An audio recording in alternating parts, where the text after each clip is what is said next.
ನಮಸ್ಕಾರ ವೀಕ್ಷಕರೇ. ಇಂದು ನಾವು ರಾಜ್ಯದ ಎಲ್ಲ ಸರ್ಕಾರಿ ನೌಕರರು ಹಾಗೂ ಅಧಿಕಾರಿಗಳಿಗೆ ನೇರವಾಗಿ ಸಂಬಂಧಿಸಿದ ಅತ್ಯಂತ ಮಹತ್ವದ ಮತ್ತು ಚರ್ಚಾಸ್ಪದ ವಿಷಯವೊಂದನ್ನು ನಿಮ್ಮ ಮುಂದೆ ವಿವರವಾಗಿಡಲು ಬಂದಿದ್ದೇವೆ. ರಾಜ್ಯ ಸರ್ಕಾರ ಈಗ ಸರ್ಕಾರಿ ನೌಕರರ ಉಡುಪು ಸಂಹಿತೆ ಅಂದರೆ ಡ್ರೆಸ್ ಕೋಡ್ ಕುರಿತಾಗಿ ಒಂದು ಮಹತ್ವದ ಹೆಜ್ಜೆ ಇಡಲು ಮುಂದಾಗಿದೆ. ಇದರ ಭಾಗವಾಗಿ ಮುಂದಿನ ದಿನಗಳಲ್ಲಿ ಕರ್ನಾಟಕ ರಾಜ್ಯದ ಸರ್ಕಾರಿ ನೌಕರರು ಖಾದಿ ಉಡುಪನ್ನು ಧರಿಸುವುದು ಕಡ್ಡಾಯವಾಗುವ ಸಾಧ್ಯತೆಯಿದೆ ಎಂಬ ಮಾಹಿತಿ ಇದೀಗ ಬಹಳ ದೊಡ್ಡ ಮಟ್ಟದಲ್ಲಿ ಚರ್ಚೆಗೆ ಗ್ರಾಸವಾಗಿದೆ. ರಾಜ್ಯ ಸರ್ಕಾರದ ಈ ನಡೆ ಕೇವಲ ಉಡುಪಿನ ಬದಲಾವಣೆಯಲ್ಲ, ಇದನ್ನು ಒಂದು ಸಾಂಸ್ಕೃತಿಕ, ಆಡಳಿತಾತ್ಮಕ ಹಾಗೂ ರಾಷ್ಟ್ರಭಕ್ತಿಯ ಚಿಹ್ನೆಯಾಗಿ ಸರ್ಕಾರ ನೋಡುತ್ತಿದೆ ಎನ್ನಲಾಗುತ್ತಿದೆ. ಖಾದಿ ಎಂದರೆ ಕೇವಲ ಒಂದು ಬಟ್ಟೆಯಲ್ಲ, ಅದು ಸ್ವಾತಂತ್ರ್ಯ ಹೋರಾಟದ ಸಂಕೇತ, ಮಹಾತ್ಮ ಗಾಂಧೀಜಿಯವರ ತತ್ವಗಳ ಪ್ರತೀಕ, ಸ್ವಾವಲಂಬನೆ ಮತ್ತು ಸ್ವದೇಶಿ ಚಿಂತನೆಯ ಗುರುತು. ಈ ಹಿನ್ನೆಲೆಯಲ್ಲೇ ಸರ್ಕಾರಿ ನೌಕರರು ಖಾದಿ ಉಡುಪು ಧರಿಸುವ ಮೂಲಕ ಸಾರ್ವಜನಿಕ ಸೇವೆಯಲ್ಲಿರುವವರು ರಾಷ್ಟ್ರದ ಮೌಲ್ಯಗಳನ್ನು ಪ್ರತಿಬಿಂಬಿಸಬೇಕು ಎಂಬ ಆಲೋಚನೆಯೇ ಈ ನಿರ್ಧಾರದ ಹಿಂದೆ ಇದೆ ಎನ್ನಲಾಗುತ್ತಿದೆ. ಈ ವಿಚಾರಕ್ಕೆ ಸಂಬಂಧಿಸಿದಂತೆ ರಾಜ್ಯ ಸರ್ಕಾರ ಈಗಾಗಲೇ ಒಂದು ಮಹತ್ವದ ಸಭೆಯನ್ನು ನಿಗದಿಪಡಿಸಿದೆ. ರಾಜ್ಯ ಸರ್ಕಾರದ ಮುಖ್ಯ ಕಾರ್ಯದರ್ಶಿಯವರ ಹಿರಿಯ ಆಪ್ತ ಕಾರ್ಯದರ್ಶಿಯವರು ಸರ್ಕಾರಿ ನೌಕರರ ಸಂಘಟನೆಗಳೊಂದಿಗೆ ಸಭೆ ನಡೆಸಲು ಮುಂದಾಗಿದ್ದಾರೆ. ಈ ಸಭೆಯ ಉದ್ದೇಶವೇನೆಂದರೆ, ಸರ್ಕಾರಿ ನೌಕರರಿಗೆ ಖಾದಿ ಉಡುಪು ಕಡ್ಡಾಯಗೊಳಿಸುವ ಪ್ರಸ್ತಾವನೆ, ಅದರ ಅನುಷ್ಠಾನ ವಿಧಾನ, ನಿಯಮಾವಳಿ, ಅನ್ವಯವಾಗುವ ಸಂದರ್ಭಗಳು, ನೌಕರರ ಅಭಿಪ್ರಾಯಗಳು ಹಾಗೂ ಎದುರಾಗಬಹುದಾದ ಸಮಸ್ಯೆಗಳ ಬಗ್ಗೆ ಸಮಗ್ರವಾಗಿ ಚರ್ಚಿಸುವುದು. ಈ ಕುರಿತು ಸರ್ಕಾರಿ ನೌಕರರ ಸಂಘಟನೆಗಳಿಗೆ ಅಧಿಕೃತವಾಗಿ ಪತ್ರವನ್ನು ಕಳುಹಿಸಲಾಗಿದೆ. ಆ ಪತ್ರದಲ್ಲಿ ಸ್ಪಷ್ಟವಾಗಿ ಉಲ್ಲೇಖಿಸಿರುವಂತೆ ರಾಜ್ಯದ ಎಲ್ಲಾ ಸರ್ಕಾರಿ ಅಧಿಕಾರಿ ಮತ್ತು ನೌಕರರು ಪ್ರತಿ ತಿಂಗಳ ಮೊದಲ ಶುಕ್ರವಾರದಂದು ಕಡ್ಡಾಯವಾಗಿ ಖಾದಿ ಉಡುಪು ಧರಿಸುವ ಬಗ್ಗೆ ಚರ್ಚೆ ನಡೆಯಲಿದೆ. ಜೊತೆಗೆ ಸ್ವಾತಂತ್ರ್ಯ ದಿನಾಚರಣೆ, ಗಣರಾಜ್ಯೋತ್ಸವ ಸೇರಿದಂತೆ ಎಲ್ಲ ಅಧಿಕೃತ ಸರ್ಕಾರಿ ಕಾರ್ಯಕ್ರಮಗಳಲ್ಲಿ ಭಾಗವಹಿಸುವ ಅಧಿಕಾರಿಗಳು ಹಾಗೂ ಸಿಬ್ಬಂದಿಗಳು ಖಾದಿ ಉಡುಪು ಧರಿಸಬೇಕೆಂಬ ಪ್ರಸ್ತಾವನೆಯನ್ನು ಸಭೆಯಲ್ಲೇ ಚರ್ಚಿಸಲಾಗುತ್ತದೆ ಎಂದು ತಿಳಿಸಲಾಗಿದೆ. ಈ ಸಭೆಯನ್ನು ರಾಜ್ಯ ಸರ್ಕಾರದ ಮುಖ್ಯ ಕಾರ್ಯದರ್ಶಿಯವರ ಅಧ್ಯಕ್ಷತೆಯಲ್ಲಿ ನಡೆಸಲಾಗುತ್ತದೆ. ದಿನಾಂಕ 29 ಜನವರಿ 2026 ಮಧ್ಯಾಹ್ನ 12 ಗಂಟೆಗೆ ವಿಧಾನಸೌಧದ ಕೊಠಡಿ ಸಂಖ್ಯೆ 320ರಲ್ಲಿ ಈ ಸಭೆ ನಿಗದಿಯಾಗಿದೆ ಎಂದು ಪತ್ರದಲ್ಲಿ ಸ್ಪಷ್ಟವಾಗಿ ಹೇಳಲಾಗಿದೆ. ಈ ಸಭೆಗೆ ಸಂಬಂಧಪಟ್ಟ ಎಲ್ಲಾ ಸಂಘಟನೆಗಳ ಪ್ರತಿನಿಧಿಗಳು ಕಡ್ಡಾಯವಾಗಿ ಹಾಜರಾಗಬೇಕು ಎಂದು ಸೂಚನೆ ನೀಡಲಾಗಿದೆ. ಅಂದರೆ ಇದು ಕೇವಲ ಚರ್ಚಾ ಸಭೆಯಲ್ಲ, ಮುಂದೆ ನೀತಿ ನಿರ್ಧಾರಕ್ಕೆ ದಾರಿ ಮಾಡಿಕೊಡುವ ಅತ್ಯಂತ ಮಹತ್ವದ ಸಭೆ ಎನ್ನುವುದು ಸ್ಪಷ್ಟವಾಗುತ್ತಿದೆ. ಈಗ ಪ್ರಶ್ನೆ ಏನೆಂದರೆ, ರಾಜ್ಯ ಸರ್ಕಾರ ಏಕೆ ಈ ರೀತಿಯ ಡ್ರೆಸ್ ಕೋಡ್ ತರಲು ಮುಂದಾಗಿದೆ? ಸರ್ಕಾರದ ವಲಯದಲ್ಲಿ ಕೇಳಿಬರುತ್ತಿರುವ ಮಾಹಿತಿಯ ಪ್ರಕಾರ, ಸರ್ಕಾರಿ ನೌಕರರು ಸಾರ್ವಜನಿಕ ಸೇವೆಯಲ್ಲಿರುವ ಕಾರಣ ಅವರ ಉಡುಪು ಕೂಡ ಒಂದು ರೀತಿಯ ಶಿಸ್ತು, ಸರಳತೆ ಮತ್ತು ರಾಷ್ಟ್ರದ ಮೌಲ್ಯಗಳನ್ನು ಪ್ರತಿಬಿಂಬಿಸಬೇಕು ಎಂಬ ಅಭಿಪ್ರಾಯ ಸರ್ಕಾರದಲ್ಲಿದೆ. ಖಾದಿ ಉಡುಪು ಧರಿಸುವುದರಿಂದ ದೇಶೀಯ ಕೈಗಾರಿಕೆಗೆ ಉತ್ತೇಜನ ಸಿಗುತ್ತದೆ, ಗ್ರಾಮೀಣ ಉದ್ಯೋಗಕ್ಕೆ ಸಹಾಯವಾಗುತ್ತದೆ ಮತ್ತು ಸ್ವದೇಶಿ ಉತ್ಪನ್ನಗಳ ಬಳಕೆಯನ್ನು ಪ್ರೋತ್ಸಾಹಿಸಿದಂತಾಗುತ್ತದೆ ಎಂಬುದು ಸರ್ಕಾರದ ನಿಲುವಾಗಿದೆ.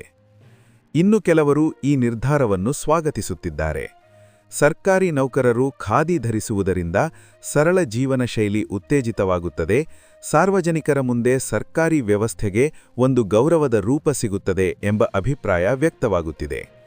ವಿಶೇಷವಾಗಿ ಸ್ವಾತಂತ್ರ್ಯ ದಿನಾಚರಣೆ ಮತ್ತು ಗಣರಾಜ್ಯೋತ್ಸವದಂತಹ ರಾಷ್ಟ್ರೀಯ ಹಬ್ಬಗಳ ಸಂದರ್ಭದಲ್ಲಿ ಖಾದಿ ಧರಿಸುವುದು ರಾಷ್ಟ್ರಭಕ್ತಿಯ ಸಂಕೇತವಾಗುತ್ತದೆ ಎಂಬುದು ಇವರ ವಾದ. ಆದರೆ ಇನ್ನೊಂದೆಡೆ ಕೆಲವು ನೌಕರ ಸಂಘಟನೆಗಳು ಮತ್ತು ಸರ್ಕಾರಿ ನೌಕರರು ಈ ನಿರ್ಧಾರವನ್ನು ಎಚ್ಚರಿಕೆಯಿಂದ ನೋಡುತ್ತಿದ್ದಾರೆ. ಉಡುಪು ಆಯ್ಕೆ ವ್ಯಕ್ತಿಗತ ಸ್ವಾತಂತ್ರ್ಯದ ಭಾಗ ಎಂಬ ಅಭಿಪ್ರಾಯವೂ ಕೇಳಿಬರುತ್ತಿದೆ. ಹವಾಮಾನ ಪರಿಸ್ಥಿತಿ, ಕೆಲಸದ ಸ್ವರೂಪ, ಇಲಾಖೆಗಳ ಭಿನ್ನತೆ, ಮಹಿಳಾ ನೌಕರರ ಉಡುಪು ಸಂಬಂಧಿಸಿದ ಅಂಶಗಳು, ಖಾದಿ ಉಡುಪಿನ ಲಭ್ಯತೆ, ಗುಣಮಟ್ಟ ಮತ್ತು ವೆಚ್ಚ ಇವೆಲ್ಲವೂ ಚರ್ಚೆಗೆ ಬರಬೇಕಾದ ವಿಷಯಗಳಾಗಿವೆ ಎಂದು ಕೆಲವರು ಅಭಿಪ್ರಾಯ ವ್ಯಕ್ತಪಡಿಸುತ್ತಿದ್ದಾರೆ. ಉದಾಹರಣೆಗೆ, ಫೀಲ್ಡ್ ಕೆಲಸ ಮಾಡುವ ನೌಕರರು, ತಾಂತ್ರಿಕ ಕೆಲಸ ಮಾಡುವವರು, ಆರೋಗ್ಯ ಇಲಾಖೆ, ಪೊಲೀಸ್ ಇಲಾಖೆ, ಅಗ್ನಿಶಾಮಕ ದಳದಂತಹ ಇಲಾಖೆಗಳಲ್ಲಿ ಕಾರ್ಯನಿರ್ವಹಿಸುವ ಸಿಬ್ಬಂದಿಗೆ ಖಾದಿ ಉಡುಪು ಹೇಗೆ ಅನ್ವಯವಾಗುತ್ತದೆ ಎಂಬ ಪ್ರಶ್ನೆಗಳು ಉದ್ಭವಿಸುತ್ತಿವೆ. ಎಲ್ಲ ಇಲಾಖೆಗಳಿಗೂ ಒಂದೇ ರೀತಿಯ ನಿಯಮ ಅನ್ವಯಿಸುತ್ತದೆಯೋ ಅಥವಾ ಕಚೇರಿ ಆಧಾರಿತ ಸಿಬ್ಬಂದಿಗೆ ಮಾತ್ರವೇ ಈ ನಿಯಮವಿರುತ್ತದೆಯೋ ಎಂಬುದು ಇನ್ನೂ ಸ್ಪಷ್ಟವಾಗಿಲ್ಲ. ಇದೇ ರೀತಿಯಲ್ಲಿ ಮಹಿಳಾ ನೌಕರರ ವಿಚಾರವೂ ಪ್ರಮುಖವಾಗಿದೆ. ಮಹಿಳೆಯರಿಗೆ ಯಾವ ರೀತಿಯ ಖಾದಿ, ಯಾವ ವಿನ್ಯಾಸ, ಯಾವ ಮಾದರಿ, ಯಾವ ಬಣ್ಣಗಳು ಅನುಮತಿಯಾಗುತ್ತವೆ, ಕೆಲಸದ ಅನುಕೂಲತೆ ಹೇಗಿರಬೇಕು ಎಂಬ ವಿಷಯಗಳನ್ನು ಸ್ಪಷ್ಟಪಡಿಸಬೇಕಾಗುತ್ತದೆ. ಈ ಎಲ್ಲ ಅಂಶಗಳನ್ನು ಗಮನದಲ್ಲಿಟ್ಟುಕೊಂಡು ಸರ್ಕಾರವು ಯಾವುದೇ ಅಂತಿಮ ತೀರ್ಮಾನ ಕೈಗೊಳ್ಳಬೇಕಾಗುತ್ತದೆ. ಸರ್ಕಾರಿ ನೌಕರರ ಸಂಘಟನೆಗಳ ಪಾತ್ರ ಇಲ್ಲಿ ಅತ್ಯಂತ ಪ್ರಮುಖವಾಗಿದೆ. ನೌಕರರ ಹಿತಾಸಕ್ತಿಗಳನ್ನು ಪ್ರತಿನಿಧಿಸುವ ಸಂಘಟನೆಗಳು ಈ ಸಭೆಯಲ್ಲಿ ತಮ್ಮ ಅಭಿಪ್ರಾಯ, ಬೇಡಿಕೆಗಳು, ಆತಂಕಗಳು ಮತ್ತು ಸಲಹೆಗಳನ್ನು ಸರ್ಕಾರದ ಮುಂದೆ ಇಡಲಿವೆ. ಈ ಸಭೆಯ ನಂತರ ಸರ್ಕಾರ ಯಾವ ರೀತಿಯ ನಿರ್ಧಾರ ಕೈಗೊಳ್ಳುತ್ತದೆಯೋ ಅದರ ಮೇಲೆ ಮುಂದಿನ ದಿನಗಳಲ್ಲಿ ರಾಜ್ಯದ ಎಲ್ಲ ಸರ್ಕಾರಿ ನೌಕರರ ದಿನನಿತ್ಯದ ಕಾರ್ಯಪದ್ಧತಿ ಮತ್ತು ಉಡುಪು ಸಂಸ್ಕೃತಿಯಲ್ಲಿ ದೊಡ್ಡ ಬದಲಾವಣೆ ಸಂಭವಿಸಬಹುದು ಎಂದು ಹೇಳಬಹುದು. ಇಲ್ಲಿ ಮತ್ತೊಂದು ಅಂಶವು ಗಮನಾರ್ಹವಾಗಿದೆ.